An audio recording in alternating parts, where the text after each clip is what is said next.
Part 9. Honestly speaking, I really don't like you, and just for the record, hindi ka naman totoong anak ng amo ko. Tumaas ang kilay ni Blair. I own the company that you working for, at anytime pwede kitang ipatanggal, ngumisi ang babae. Go ahead, I don't give a damn.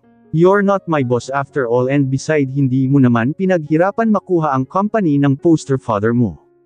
Technically you stole it using yung badass husband. Naalarma bigla si Blair. Obviously maraming alam ang Dorothy na sa kanya, bagay na talagang ikinagugulat niya. Hanggang sa relasyon niya kay Owen alam nito, at pagiging ampun niya alam rin nito. Ganon ba Katie? Wala ang pamilya niya para sabihin rito ang tungkol sa buhay niya. Oh, you look worried. Don't worry, hindi naman ako madaldal. I can kept secret, you know, basta ba wag mo akong pipilitin, baka magkaproblema ka sa akin. Ngumiti pa ito saka nagpaalam sa kanya. Naiwan si Blair na kinakabahan. Kailangan bang pangilaran niya ito? Nagmamadali siyang lumabas ng restroom at hinanap si Gwen. Kumunat ang noo ni Blair sa natagpuang eksena. Magkayakap si Owen at Katie sa loob ng meeting room habang umiiyak ang babae. Balak lang sana niyang kunin ang gamit niya at laptop, kaso nailang naman siyang pumasok sa loob. Hinahanap niya si Owen at may gusto lang siyang i-discuss rito tungkol kay Dorothy, kaso paano niya gagawin kung busy ito sa pagyakap kay Katie? Outraged na sana siya nang mapalingon si Owen. Bigla nagmukha na naman itong galit na tinawag siya para pumasok. Nag-aalangan man pumasok na rin siya. What the hell is this? Ani Owen sabay turo ng picture ni Katie na nasa ibabaw ng U-shape na meeting table. Sirang ang mukha ng picture ni Katie roon, at kung sino man ang gumawa nun tiyak na may galit kay Katie. Stop playing childish, Blair. Kung nagseselos ka kay Katie, you don't have to, dahil wala kaming relasyon. Napaawang ang bibig ni Blair. Ibig sabihin siya ang pinagbibintangan ng dalawa na gumawa nun. Bakit ako ang pinagbibintangan nyo? It's not my thing to do.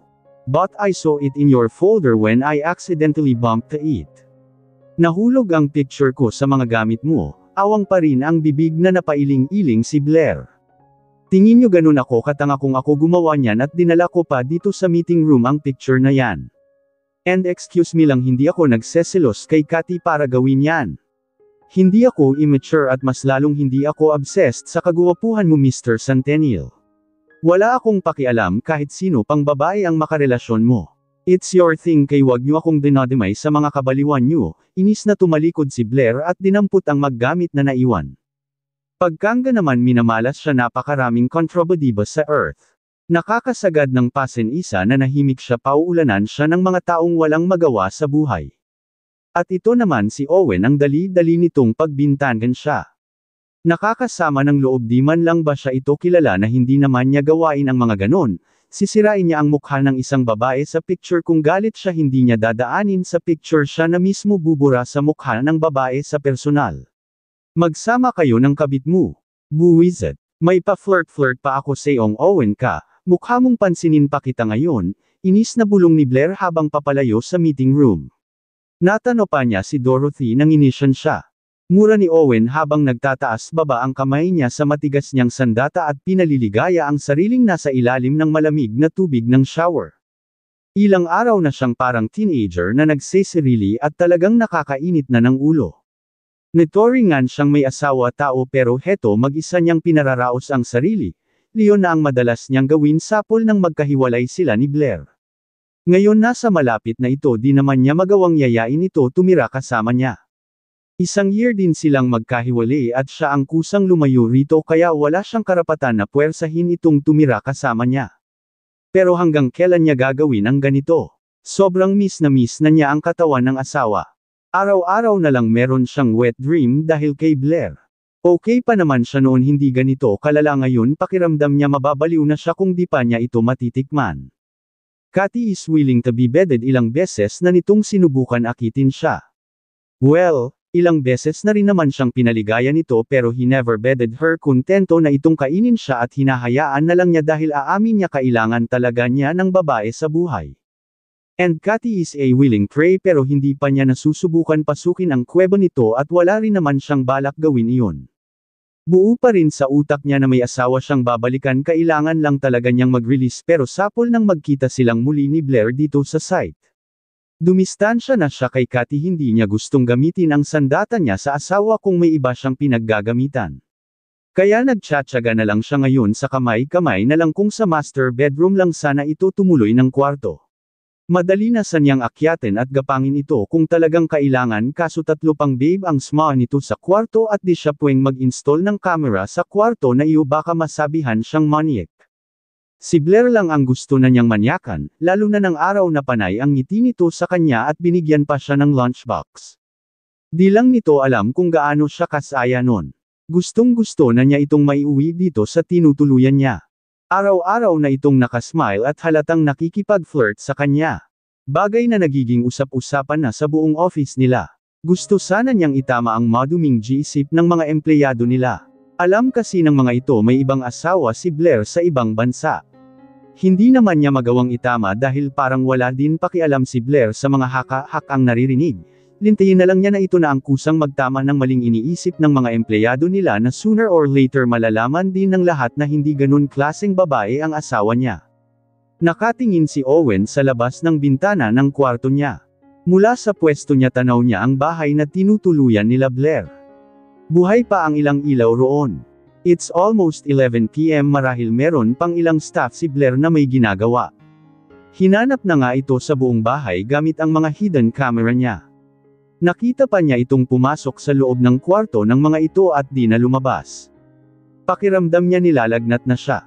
Gusto niyang abalahin si Blair at magpaalaga rito pero sapol nang mag-away sila sa meeting room, di na naman siya nito pinansin. Akala pa naman niya nagseselos ito kay Cathy kaya ginawa nito iyon sa picture ni Cathy, pero may point ang asawa. Bakit nga naman ito gagawin yun tas basta na lang iipit sa folder na dala nito? Di niya agad naisip yun masyado kasi siyang na-excite isipin na nagseselos ito kay Cathy. Proof lang iyon na their feelings are mutual. Naalimpungatan si Blair sa tunog ng ringtone ng cellphone niya na nasa ilalim ng unan lang niya. Agad niya yun kinapa at bahagyang nakadilat ng sagutin after ay patong sa ibabaw ng tenga niya.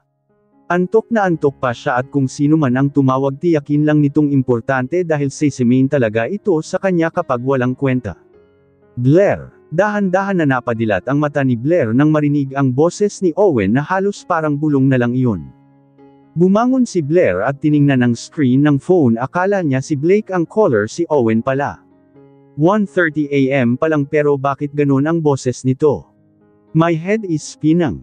Bulong pa ni Owen. Sa narinig dali-daling bumaba ng kama si Blair at hinablot ang robe niya at nagmamadaling lumabas ng kwarto. Owen, what's going on? What is happening to you? Nag-aalalang tanong ni Blair pero di na ito umimik, pero dinag niya ang mahihina nitong ungol at hinga sa kabilang linya. Napatakbo na tuloy siya sa labis na pag-alala paglabas ng bahay patungo sa bahay ni Owen. Panay ang katok niya sa pinto ng bahay nito pero hindi nagbabukas, pero rinig niya pa rin ang hinga ni Owen kaya naghanap siya ng pwede niyang pasukan. Nagtungo siya sa likod at natanong niya ang bukas na bintana ng banyo na may kaliitan. Mukhang kasya naman siya roon pero medyo mataas, kailangan niyang may tutungtungan. Naghanap siya ng pwedeng tungtungan. Bago pa nakapasok si Blair sa loob ng banyo ng bahay ni Owen, talagang pahirapan pa nang sa wakas nakapasok na rin siya. Napagtanto niyang pwede pala siyang maging magnanakaw sa ginawa niya. Imagine na pagkasya niya ang sarili sa maliit na bintanang iyon. Agad siyang lumabas ng banyo at hinanap si Owen, nalaglag ang phone niya sa labas nang sumampa siya sa bintana. Hindi na niya magawang balikan dahil hirap na siya sa posisyon niya papasok. Kaya nag-decide siyang iwan na lang at mamaya na niya babalikan. Kailangan muna niyang makita si Owen kung anong nangyari rito. Inisa-isa niya ang bawat pinto na makikita niya para hanapin ang binata. Maliwanag ang bahay ni Owen kahit di siya magbukas ng ilaw dahil sa streetlight na nasa labas. Umakyat siya sa second floor na meron din 3 kwarto. Inisa-isa ulit niya hanggang sa makita niya sa wakas si Owen na nakahiga sa sahig habang hawak pa rin ito ang phone na malapit sa mukha nito. Nagmamadaling tumakbo papalapit si Blair sa asawa at pinilit itong ibangon. Mainit si Owen. You came, nakangiti pang usual nito nang may bangon niya ito. You're big, Owen. Help yourself up, hindi kita kaya, daing ni Blair na pinipilit na itayo si Owen para madala sa kama. Mukhang nakinig naman si Owen, pinilit nitong itayo ang sarili pero napasigaw si Blair ng bahagya nang sabay silang matambas sa kama nito. I'm spinning Blair, I'm sorry. I can't move, daing rin ni Owen. Bahagyang itinulak ni Blair ang asawa para alisin ito sa pagkakadaigan sa kanya. Ano bang nangyari, bakit bigla kang nilanat? Kanina naman okay ka pa ah. Sita ni Blair na tumayo sa kama at hinawakan ang dalawang kamay ni Owen at puwersahan ng hinayla para maiayos niya ang higa nito. Grabe ang bigat mo, hinihingal pang bulalas ni Blair nang madala niya na ito sa gitna ng kama at may higa sa unan. Can you turn off the aircon? Ang lamig, ani Owen na parang fetus na namaluktot na niyakap ang sarili. Inabot naman ni Blair ang remote na nasa side table at pinatay ang aircon, saka siya bumaba sa kama at naghanap ng gamot na pwede niyang ipainom kay Owen. Napangiwi si Blair nang makita ang banyo ni Owen na nagkalat ang mga hinubad nitong damit at mga towel na basa. Dinampot niya isa-isa ang mga kalat sa banyo at inilagay sa laundry basket na naroon. Nakita naman agad niya ang medicine cabinet dahil sa yari ng bahay ni Owen, ganun din ang yari ng bahay na tinutuluyan niya. Kaya alam agad niya kung saan ang medicine cabinet. Naghanap siya ng gamot na pwedeng ipainom kay Owen at nakakita naman agad siya. Natanon niya ang isang bote ng minerals sa mesa ni Owen na agad na kinuha. Bago lumapit sa asawa at bahagya itong inalog. Here, drink this para maging okay ka na. May lagnat ka kaya ka siguro nahihilo. Ani Blair na inilagay sa kamay ni Owen ang gamot pero hindi naman tuminag si Owen kaya muli niyang kinuha ang gamot at siya na mismo ang nagsubo rito. Hindi ako nainom ng gamot, di ko kayang lunukan, reklamo pa ni Owen na akmang iluluwa. Subukan mong iluwa yan, iiwan kitang mag-isa dito. Saglit siyang tiningnan ni Owen saka sumimangot pa na inabot ang bottle ng mineral na hawak niya. Pinuno nito ng tubig ang bibig pero kita ni Blair na di nito nilulunok. Nakangiwi ito, patunay lang na talagang di ito marunong uminom ng gamot. Napahinga ng malalim si Blair saka nag-isip sandali bago napatingin sa mga labi ni Owen na tikom na tikom. Walang sabi-sabi na inilapit niya ang sariling labi at hinalikan ito. Akmang itutulak siya ng asawa nang bigla siyang sumakay sa kondongan nito. Muntik pang mapaungol si Blair nang maupuan niya ang matigas nitong sandata. Napaisip pa siya bakit ang tigas-tigas nun ngayon parang bakal. Naramdam ni Blair ang paghawak ni Owen sa balakang niya at bahagya pang iginalaw ni Owen ang katawan niya parang iparamdam lalo sa kanya ang katigasan nito. Napaungol si Blair sa kakaibang sarap na naramdaman. She actually missed his warm body and God. She wanted to be, pero may sakit si Owen at pumunta siya para sana tingnan ito pero heto siya sa ibabaw ni Owen at kusa na niyang iginagalaw ang ibabang katawan sa matigas nitong alaga. Ang gusto lang sana niya pilitin lunukan ni Owen ang gamot pero sinaniban na yata siya ng masamang espiritu. Napatingin pa siya sa salamin habang nagbibihis na pamura pa si Blair nang makita ang dalawang bite mark sa leeg niya, buti na lang may dala siyang blouse na long neck na sleeveless blouse na kulay asol. Pinatungan na lang niya iyon ng blazer dahil inappropriate naman kung pupunta siya sa site ng ganun suot, tas ang init-init pa kulay cream na 6-pack at pants naman ang suot niya pang ibaba at ang safety boots na required nilang isuot kapag pupunta sila ng site nang matiyak na okay na ang hitsura niya. Agad na siyang lumabas ng kwarto, saktong pasok naman ni Dave at nagkatinginan pa sila sandali at bago pa ito makapagtanong nagmamadali na siyang tumakbo palabas, bitbit ang mga gamit niya. Kanina pa nakatitig si Owen sa laptop niya pero wala roon ang isip niya. Kanina pa siya nakangiti, hindi mabura sa isip niya ang magandang mukha at katawan ni Blair. Naroon pa rin ang malaking tato sa likod ng asawa na lalong nagpa-sexy rito sa paningin niya. May ilan peklat ito sa bahagi ng katawan na dahil na rin sa nangyaring aksidente noon. Ang nasa leeg nitong peklat at nawala na ng ipa-plastic surgery iyon ni Blake noon dahil mangsayadong malalim at di magandang tingnan, buti na lang nag-awan ng paraan ng mga doktor kaya walang bakas na naging malaki ang damage na iyon sa leeg ng asawa. Burado naman na ang mga fake na tattoo sa katawan niya maliban sa isang tattoo na ipinatira niya noon ng burahin ang mga tattoo after the mission, na iwan ang bite mark na tattoo sa balikat niya when he got Blair virginity.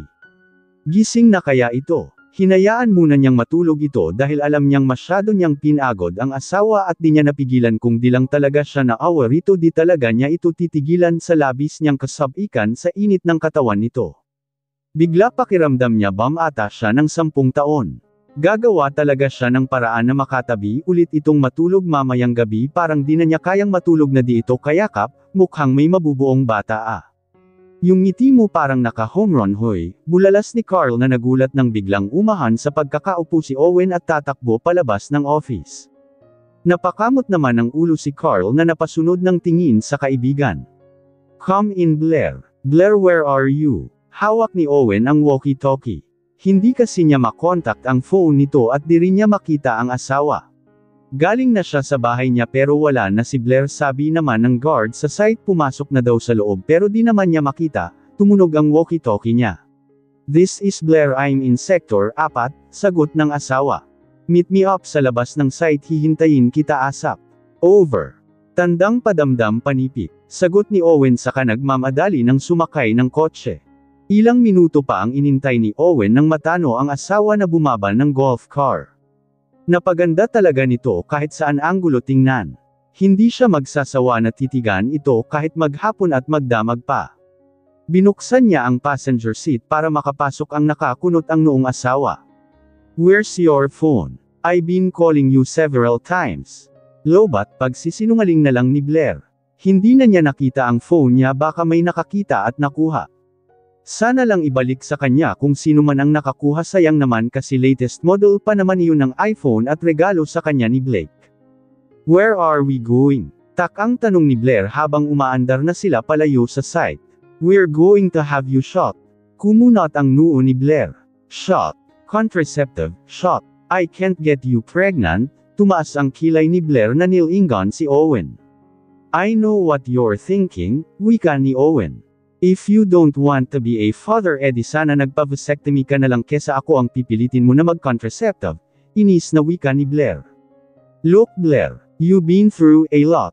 Ayoko ko makikita pa ulit kita sa hospital na ganun sitwasyon. If you want a baby, we can adopt. Naririnig mo ba ang sinasabi mo ha Owen? Inis na wika ni Blair. I can't afford to lose you Blair, at di ko nakakayanin uli kung mawawalan ulit tayo ng anak, so let's be, ayoko. I want my own baby. Siguro sa ngayon hindi muna, maybe someday. Alam ko na na-trauma ka sa nangyari before pero I'm okay now, I can bear child kung di ka pa ready, maiintindihan ko, pero don't ask me to adopt kung ipipilit mo. Let's proceed for the annulment, lakas loob na turan ni Blair. Marahas naman bumuga ng hangin si Owen sa kamahinang napamura. Hindi na umimik si Blair. Gusto niyang magalit pero kailangan niyang intindihin kung ano ang nararamdaman nito ngayon. Alam niyang hanggang ngayon mabigat parent dito ang pagkawala ng mga anak nila. Hindi pa siguro talaga ito handang magka-baby sila, pero sana kung natatakot ito na mabuntis ulit siya, edi sana hindi nabilang sila nagkakama or sana nag-withdrawal na lang sana ito. Nakakasama lang ng loob. Panay ang bayo nito sa kanya, nakailang rounds patas ayaw pala siyang mabuntis. Buwisit lang talaga gusto na ulit niyang magka-baby, pinayagan naman na siya ng doktor pero di na muna niya sinabi kay Owen dahil kita naman niya na di talaga nito gustong magka-baby sila. After the shot sa hospital sa isang obgyn clinic, agad na rin silang bumalik sa site pero di na niya kinibo ang asawa. 3 months ang duration ng shot niya na magiging safe siya at di rin dadatna ng buwanan dalaw. Maganda sana iyon, sa pandinig niya di na siya dadatna ng buwanan period niya. Di na niya mararanasan ang menstrual cramps. Pagdating sa site bumalik na ulit siya sa trabaho at di na pinansin pa ang pagtawag ni Owen sa kanya. Masama ang loob niya rito. Akala siguro nito porket pumayag siya sa contraceptive shot, papayag na siya na basta ginusto na naman nito magkama sila. Pues nagkakamali ito, mahihirapan ito ngayon na makuha ang gusto niya. Oo, marupok siya pero pipilitin niyang labanan ang toksong dulot ni Owen sa kanya. Ang lagay puro na naman ito, paarap mamay at may on na naman siya nito. Babalik na naman sila gaya ng dati. Ngayon hindi na siya papayag, this time she will rule their marriage. She will be the boss, kung ayaw nito ng rules niya edi hiwalay, kung hiwalay lagi na lang ito ang masusunod. He even hurt her before for the sake of his mission. Now it's payback time, di siya sigurado if the feeling is mutual but she will try to trust his action. Kung mahal siya ni Owen mapapasunod niya ito sa lahat ng gusto niya, pero kung hindi, ibig sabihin the feeling is not mutual, lang talaga sila mutual ang pagkakaintindihan. Bakit parang wala ka sa mood? Saan ka ba galing kagabi? Tanong ni Jelay. Tinatawagan ka namin kaninang umaga, unattended ang phone mo. Akala namin nawawala ka na. Ni-report pa namin kay Sir Owen. Bigla ang pag-angat ng ulo ni Blair sa sinabi ni Jelay na ito ang pagkagatsana niya ng burger. Anong sinabi ni Owen? Kinabahan na tanong niya. Nakakahiya kasi kapag nalaman ng mga ito na sa bahay ni Owen siya natulog kagabi. Sabi niya kinaon ka ng asawa mo, awang ang bibig ni Blair. Dumating ang asawa ni Ms. Blair kagabi. Bulalas ni Krista at Priscilla na waring na-excite sa narinig. Iyon ang sabi ni Sir Owen, pero bakit di ka man lang nagpaalam sa amin or ipinakilala sa amin ang asawa mo, ani Jelay? Di ba dapat masaya ka kasi nagkita kayo ng asawa mo? I'm sure nadiligan ka, biro pa ni Sel. Bibig mo may mga bata, biro ni Harold na natawa sabay turo kila Priscilla, Emer at Krista na napapangiti lang. Ay oo nga pala, pero kidding aside, mukha ka naman di nadiligan sa hitsura mo. Mukha kang nalugi ng 1 million, dugtong pa ni Sel. Baka kasi iba na ang gusto ni Ms. Blair, biro ni Krista. And what was supposed to mean that, Krista? May galit sa boses ni Jelay na tiningnan si Krista na agad na sinaway ni Blair. Umuwi ako sa amin kila Papa. Huwag na kayong mag-isip ng kung ano-ano. Pagsisinungalan na lang ni Blair. Pinakaon ako ni Papa kaninang madaling araw dahil meron emergency sa bahay. Leon lang yun, okay, next time Krista wag kang magbiro ng di nakakatuwa. Ani Jelay, napayuko naman si Krista at humingi ng paumanhin. Pero Ms. Jelay, Ms. Blair, usap-usapan na sa office na meron kayong relasyon ni Sir Owen. Ex niya si Owen, natural lang na meron silang past at may mga mata na bibigyan ng kahulugan lahat ng nakikita. I also heard it and it pisses me off, Blair, ani Dave na kada rating. Not up top na lang ni Blair ang noo kung makaarte naman kasi si Dave, kala mo naman sure na ito na may pag-asa sa kanya. Ano ba naman Dave, inis na binawi ni Blair ang braso na hila-hila ni Dave. After nilang magmeryenda dapat babalik na sila sa kanya-kanyang trabaho pero hinayla siya ni Dave papalayo kung saan. Binitawan naman siya ni Dave nang mawala ng tao sa paligid. I know where were you last night? Napalunok si Blair sa sinabi ni Dave. I know, wala akong karapatan pang himusukan ang personal mong buhay dahil bukod sa may asawa ka na. Wala din naman tayong relasyon pero God damn it, Blair. Bulalas pa ni Dave. Maiintindihan ko kung maghanap ka ng ibang lalaki dahil malayo ka sa asawa mo pero ang balikan mo ang ex mo na nanloko sa iyo, isa na yun malaking katangahan, Blair. Kapag ex na lang. Wala akong ginagawang masama, Dave, kaya wala akong kailangan i-explain sa'yo, inis na wika ni Blair. Tingin mo yan din ang iniisip ng lahat ng tao dito sa site. Alam mo bang habang tumatanggal bumababa ang tingin sa'yo ng lahat dahil sa Owen na yun? Uulitin ko, wala kaming ginagawang masama ni Owen. Talaga ba? You spend the rest of the night sa bahay niya, kayong dalawa lang, ano sa tingin mo ang iisipin ko na ginawa nyo? Umiwas ng tingin si Blair at alam niyang namula din ang pisngi niya. Kung kama lang ang gusto mo. I'm huge, I'm big and I'm also great performer. I can make you come several times, pamaya na sampal ang nakapagpaghinto kay Dave sa sinasabi nito. Malakas, ano bang nangyayari sa'yo ha Dave? Hindi ka naman ganyan dati. Noon I can tolerate you as a suitor na makulit at presko dahil pinsan ka ng kaibigan ko pero baka nalilimutan mo. I'm also your boss kaya wag kang umasta na. Nagulantang si Blair nang bigla siyang silan ng halik ni Dave na talaga naman ikinagulat niya. He even touched her down there. Malakas siyang nanlaban pero malakasan si Dave pero pinilit niyang makakawala rito at tinuhad ito saka siya nagtatakbo papalayo.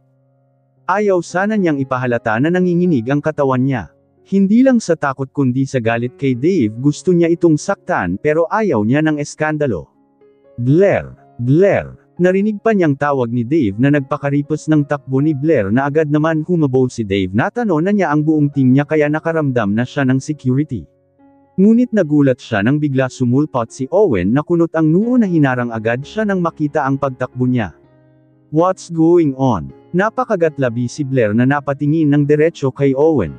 Nangilid ang mga luha niya, gusto niyang magsumbong rito kaso natatakot siya. Alam niyang gulo ang mangyayari kapag nalaman nito ang ginawa ni Dave.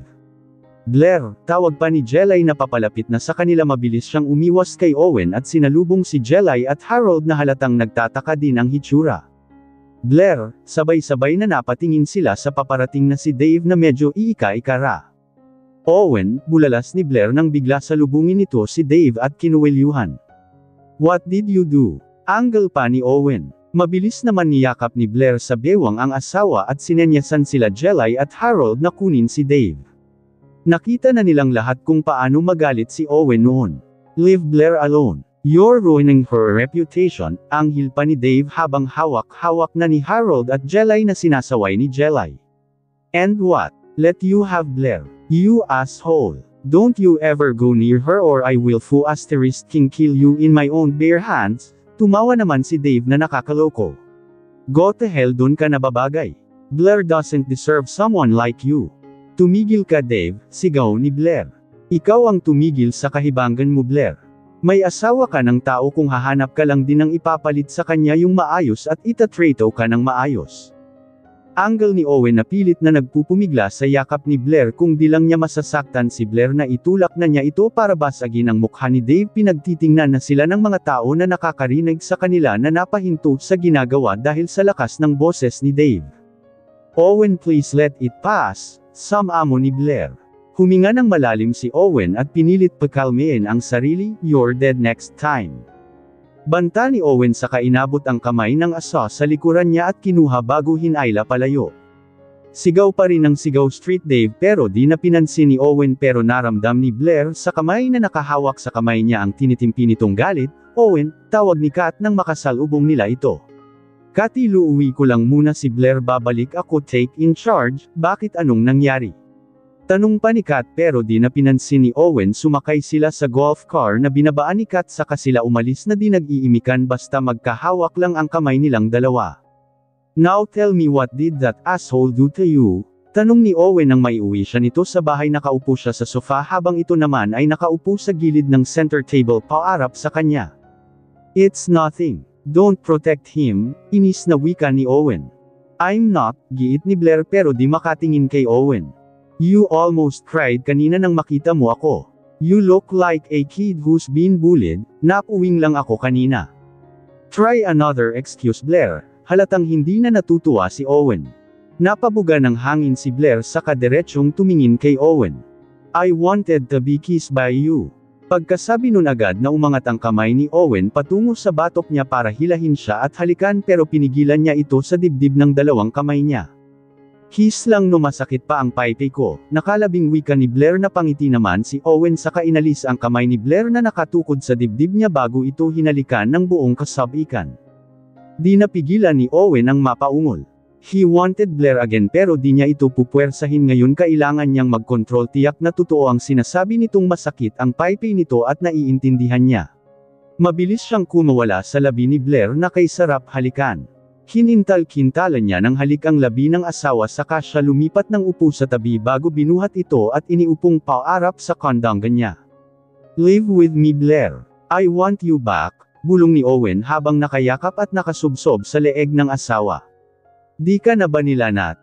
Tanong na lang ni Blair na sinalat ang pisngi at leeg ni Owen na umiling. "I want to hear you answer Blair." Anito na umangat ang ulo at tumingin ng diretsyo rito. "We can't be together." Hindi dito sa site Owen. "We're working together." "So, I don't see what's wrong with that." Takang tanong ni Owen. "Alam ng lahat dito na may asawa na ako. And it's me. They don't know. Then let's announce it for the sake of your reputation." "Dave is right, I'm ruining your reputation." "How about Nancy? Blake said she's alive." Napabuga ng hangin si Owen. "Alam sa ISC na kasal ka rin kay Nancy. May mga wedding photos kayo together na nilabas sa Entertainment News," ani Blair. Nang mahuli kasi at makulong si Nancy at papa nito, ilang buwan din laman news at mga newspaper si Nancy at Brent De Luca.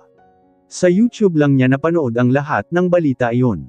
Kaya lang ulit umiinit ang naging issue 2 years ago sa pagkakakulong ng mga bigating tao na nahuli noon ay dahil sa pagkakamatay ni Nancy na ngayon paminsan-minsan nagiging laman ng news at social media. Sooner or later mauungkat na rin ang balita na asawa ito ni Owen bagamat peke man. Still iinisip ng lahat na kasal talaga ang mga ito. Habang siya ay walang proof na kinasal sila maliban sa marriage contract na meron sila ni Owen na which is meron din si Owen at Nancy bagamat peke. Tuldok. Napabuga ng hangin si Owen na muling niyakap si Blair. I will fix things ASAP then we will announce our real relationships. And we're going to get married and this time it's for real you're gonna wear the most beautiful wedding gown. Ani Owen. Napangiti si Blair. Nagpro-propose ka na ba sa lagay na ta? Ayaw mo ba? Tanong ni Owen na muli siyang tiningnan. Napaka-unromantic naman, napangiti si Owen na kinintalan siya ng halik sa labi. Stay with me. I'm a bad boy pero baka di mo kayanin kapag naging romantic ako, biro ni Owen, bahagyang tumawa si Blair na umalis na sa kondang ganito dahil ring na ng ring ang phone nito na di man lang pinansin ni Owen. Don't do stupid things again Owen. Pabayaan mo si Dave. No, I can't promise you that. Ako na lang ang kikilos okay. I will remove him from this project.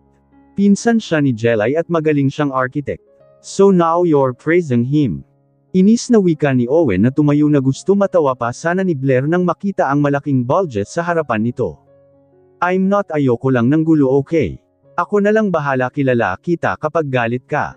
Hindi siya tulad ni Lennon okay wala kaming relasyon kaya tigilan mo.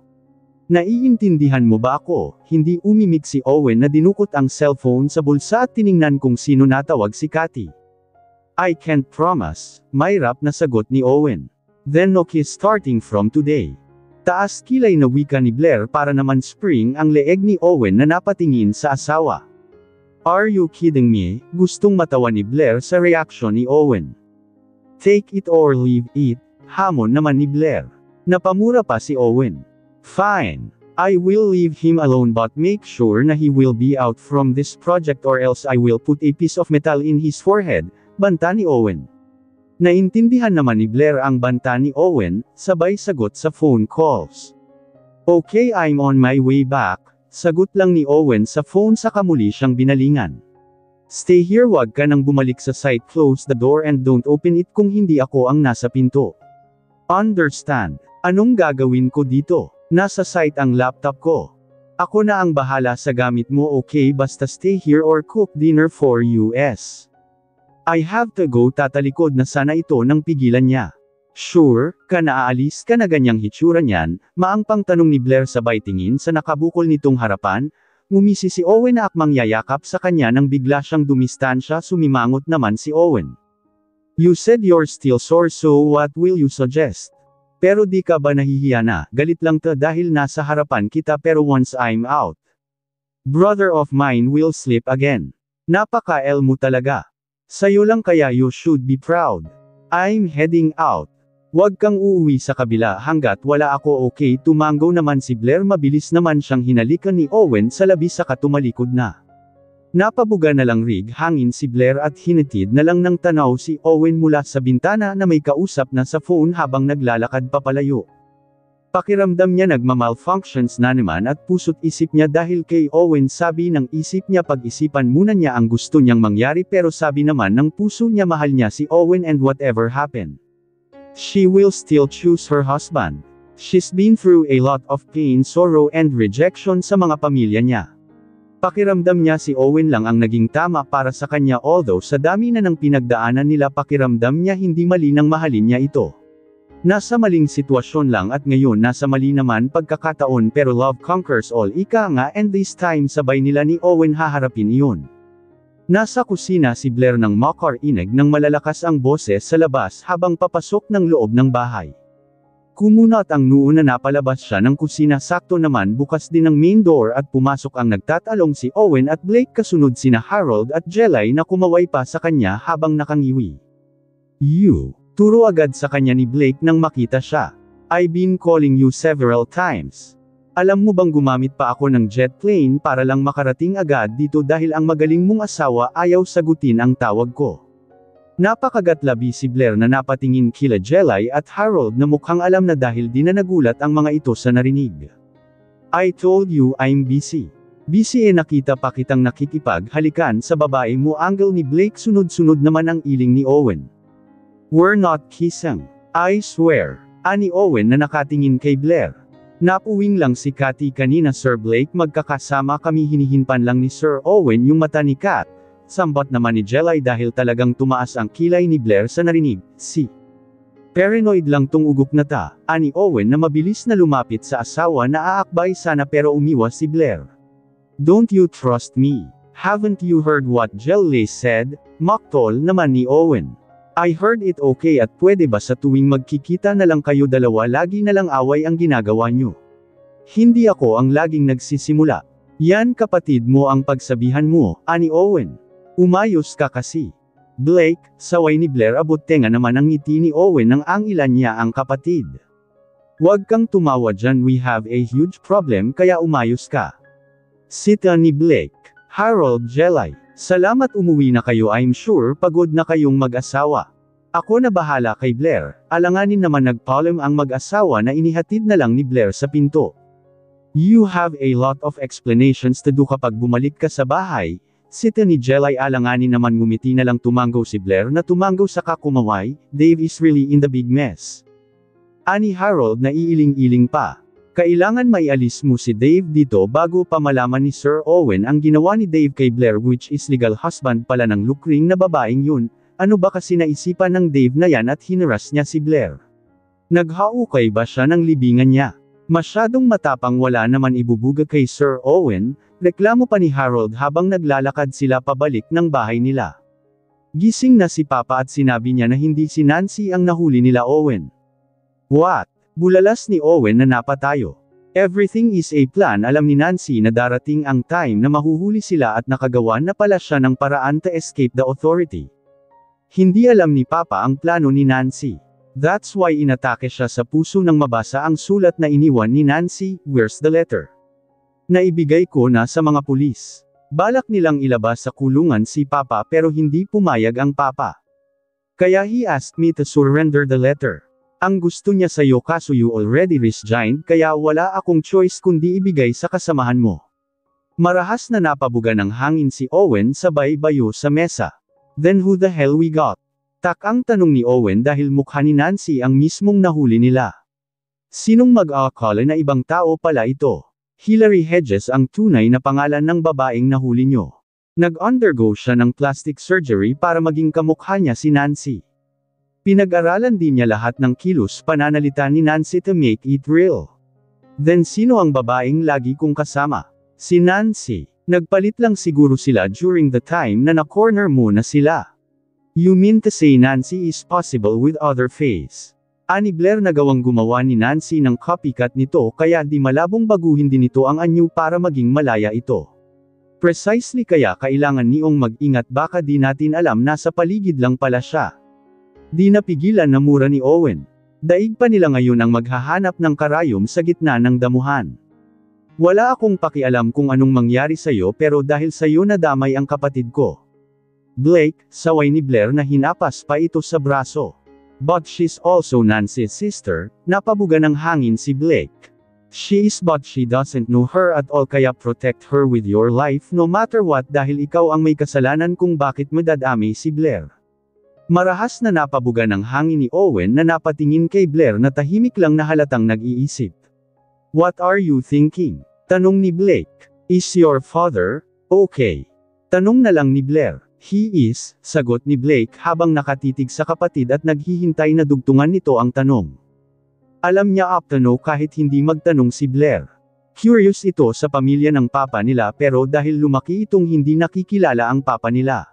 Marahil marami din itong tanong pero ayaw na lang isatinig at di niya ito masisi.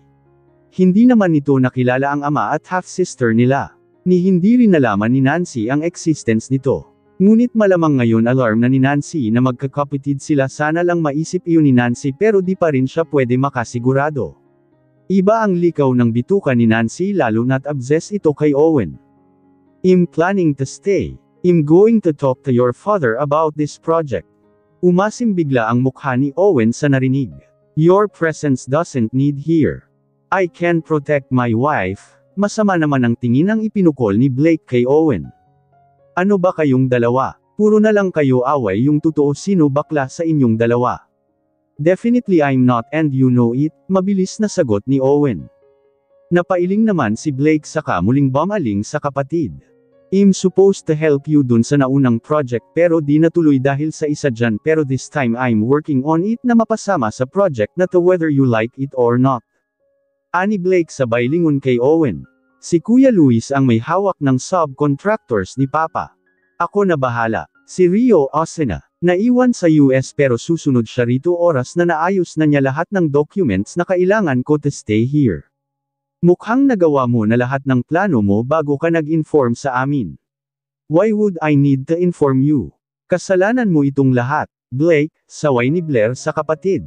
Hindi madali ang kalaban natin ngayon Blair. Hindi natin alam kung sino si Nancy ngayon. Kaya kailangan natin mag-ingat lalo ka na Blair. It's been 2 years kung hindi si Nancy ang nahuli namin noon. Possible nasa malapit lang si Nancy without US noticing her. Precisely kaya kailangan natin mag-ingat.